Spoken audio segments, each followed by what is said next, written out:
Hello friends, welcome back to my channel. இன்றைக்கி நம்ம பார்க்க போகிறது சூப்பரான டொமேட்டோ சிக்கன் தான் நம்ம பார்க்க போகிறோம். இந்த கிரேவியில் வெங்காயம், தக்காளி எதுவுமே நான் யூஸ் பண்ணவே இல்லை. இதை எவ்வளோ டேஸ்ட்டாக பண்ணலாம், கொஞ்சம் பொருட்கள் மட்டும் வச்சு எப்படி பண்ணலாம் அப்படின்றத தான் நம்ம பார்க்க போகிறோம். அதுக்கு முன்னாடி நம்ம சேனலை சப்ஸ்கிரைப் பண்ணாமல் பார்த்துட்ருக்கீங்க அப்படின்னா ஃபஸ்ட் சப்ஸ்கிரைப் பட்டனை ப்ரெஸ் பண்ணிவிட்டு நோட்டிஃபிகேஷன் பெல் பட்டனை ப்ரெஸ் பண்ணிக்கோங்க. ஸோ தட் நான் எப்போ வீடியோ போட்டாலும் நோட்டிஃபிகேஷன் வந்துடும், மிஸ் பண்ணாமல் பார்க்கலாம். வாங்க இப்போ வீடியோக்குள்ளே போகலாம். ஃபஸ்ட்டு நான் ஒரு 1/2 கிலோ சிக்கன் எடுத்து நல்லா கட் பண்ணி எடுத்து வச்சுருக்கேன். இதில் நான் எடுத்து வச்சுருக்கிறது எல்லாமே போன்லெஸ் தான். ஒரே ஒரு பீஸ் மட்டும் நல்லா ரெக்க பீஸ் மாதிரி உள்ளது போன் எடுத்து வச்சுருக்கேன். மற்றது எல்லாமே போன்லெஸ் பீஸ் தான் நான் இதுக்கு யூஸ் பண்ணியிருக்கேன். நான் இப்போ இந்த சிக்கனை நல்ல மஞ்சத்தூள் போட்டு வாஷ் பண்ணி க்ளீன் பண்ணி எடுத்து வச்சுருக்கேன். இப்போ நம்ம தேவையான பொருட்கள்லாம் போட்டு மேக்னேட் பண்ண போகிறோம். மேக்னேட்லேயே தான் நம்ம டேஸ்ட்டே கிடைக்க போகுது. ஸோ நான் ஃபஸ்ட்டு 1 ஸ்பூன் அளவுக்கு இஞ்சி பூண்டு பேஸ்ட் எடுத்திருக்கேன். செகண்ட் நம்ம இந்த சிக்கன் கடையிலலாம் இருக்கும்ல, சிக்கன் 65 பொடி, அது ஒரு பாக்கெட் எடுத்திருக்கேன். அதுக்கப்புறம் கரம் மசாலா தூள் எடுத்துக்கலாம். நான் என்ன பண்ணியிருக்கேன்னா, செட்டிநாட்டு மசாலாலாம் அரைச்சி வச்சேன்ல, அதுலேருந்து 1 ஸ்பூன் நான் இதுக்கு எடுத்து போட்டிருக்கேன். ஸோ நீங்கள் கரம் மசாலா தூளாகவும் சேர்த்துக்கலாம், இல்லைன்னா இந்த மாதிரி நீங்களே வறுத்து திரித்து வச்சுருக்கீங்க அப்படின்னா அந்த தூளுமே சேர்த்துக்கலாம். எல்லாத்தையும் மிக்ஸ் பண்ணிவிட்டு தேவையான அளவு உப்பு போட்டுட்டு நல்லா மிக்ஸ் பண்ணி விட்டுறணும். இதில் வேறு எதுவுமே சேர்க்க வேண்டியது இருக்காது. கொஞ்சோண்டு தயிர் மட்டும் சேர்க்க வேண்டியது வரும். உங்களுக்கு தேவைன்னா கொஞ்சம் லெமனும் சேர்த்துக்கலாம். பட் இதுக்கு நம்ம ஆல்ரெடி தக்காளி சாஸ்லாம் சேர்ப்போம் அப்படிங்கிறதுனால லெமன் தேவையில்லை. ஏன்னா நம்ம தயிர் கொஞ்சம் சேர்க்கறதுனால கொஞ்சம் சாஃப்டாக ஜூஸியாகவும் வேகும். அது போக லைட்டாக புளிப்பு டேஸ்ட்டும் நமக்கு இருக்கும்.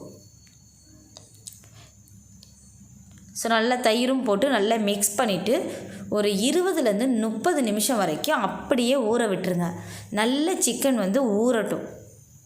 நல்லா மேக்னேட் ஆகி ஊறிட்டு அப்படின்ட்டுனா நமக்கு இந்த கிரேவி செம்ம டேஸ்ட்டாக இருக்கும். நான் பார்த்திங்கன்னா ஒரே ஒரு பீஸ் மட்டும் எலும்பு பீஸ் போட்டிருக்கேன். மற்றபடி எல்லாமே சும்மா சாதாரணமாக போன்லெஸ் பீஸாக குட்டி குட்டியாக, அதை தான் நம்ம குட்டியாக கட் பண்ண முடியும். ஏன்னா நம்ம அப்படியே வேக விட போகிறோம் இல்லையா, அதனால் குட்டி குட்டியாக இருந்துச்சுன்னா ஈஸியாக வெந்துடும் அப்படின்றதுக்காக நான் போன்லெஸ் பீஸாக எடுத்து குட்டி குட்டியாக கட் பண்ணியிருக்கேன். இப்போது ஒரு பாத்திரத்தில் எண்ணெயை ஊற்றி கொஞ்சம் சூடு ஏறட்டும். எண்ணெய் நல்லா காஞ்சதுக்கப்புறம் அதில் வேறு எதுவுமே நம்ம சேர்க்க வேண்டாம். இந்த நம்ம மேக்னேட் பண்ணி வச்சுருக்கோம் இல்லையா, அது ஒரு 1/2 மணி நேரம் நல்லா ஊறி இருக்குது. இந்த சிக்கனை நம்ம அதில் சேர்த்துட்டு நல்லா பரட்டி விட்டுற போகிறோம். இதில் தாளிக்கிறதுக்கு எந்த பொருளும் நான் சேர்க்கலை.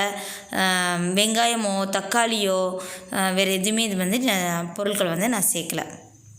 ஜஸ்ட்டு 2 தூள், சிக்கன் 65 மசாலா தூளும் கரம் மசாலா தூள் அல்லது செட்டிநாடு மசாலா தூள், இது ஏதாவது ஒன்று சேர்த்துட்டு உப்பு, தயிர், இது மட்டும் நல்லா மேக்னேட் பண்ணி வச்சுருக்கேன். இதை இதில் நல்லா கிண்டுறேன். இந்த சிக்கன்லேருந்தே நமக்கு எல்லாருக்குமே தெரியும் கொஞ்சம் தண்ணி விடும், அப்படியே அதுலேருந்தே வேகும்னு. அதே மாதிரி தான் நான் ஒரு சொட்டு கூட நான் தண்ணியே விடலை. அதுவே கொஞ்சம் தண்ணி இதாக இருக்குது. சிக்கன் தன்னால் எண்ணெயும் பிரிஞ்சு சிக்கன் நல்லா வேகணும். நம்ம தண்ணியே சேர்க்க வேண்டாம். இந்த சிக்கனில் இருக்கிற தண்ணியே நமக்கு கொஞ்சம் ரிலீஸ் ஆகிட்டு அதிலே சிக்கன் வெந்துடும். நல்ல சிக்கன் வெந்ததுக்கப்புறம் நம்ம ஒரு 2 ஸ்பூன் அளவுக்கு டொமேட்டோ டொமேட்டோ சாஸ் சேர்த்துட்டு 1 ஸ்பூன் அளவுக்கு சோயா சாஸ் சேர்த்துக்கோங்க. சேர்த்துட்டு இதை நல்லா மிக்ஸ் பண்ணிவிட்டு அதுக்கப்புறம் நம்ம அடுப்பை ஆஃப் பண்ணிடலாம். இப்போ மல்லியிலை தூவி சிக்கனை சர்வ் பண்ணிடலாம். உங்களுக்கு இந்த வீடியோ பிடிச்சிருந்தா லைக் பண்ணுங்கள், ஷேர் பண்ணுங்கள், நம்ம சேனலை மறக்காமல் சப்ஸ்கிரைப் பண்ணிக்கோங்க. எப்போவுமே எல்லா சிக்கனுமே நம்ம ட்ரை பண்ணி பாருங்கள், நல்லாயிருக்கும். எல்லா சமையலுமே ட்ரை பண்ணி பாருங்கள், நல்லாயிருக்கும்னு சொல்லுவோம். இது எல்லாருமே கண்டிப்பாக ட்ரை பண்ண வேண்டிய ரெசிபி. கண்டிப்பாக ட்ரை பண்ணுங்கள். தேங்க்ஸ் ஃபார் வாட்சிங். பாய்.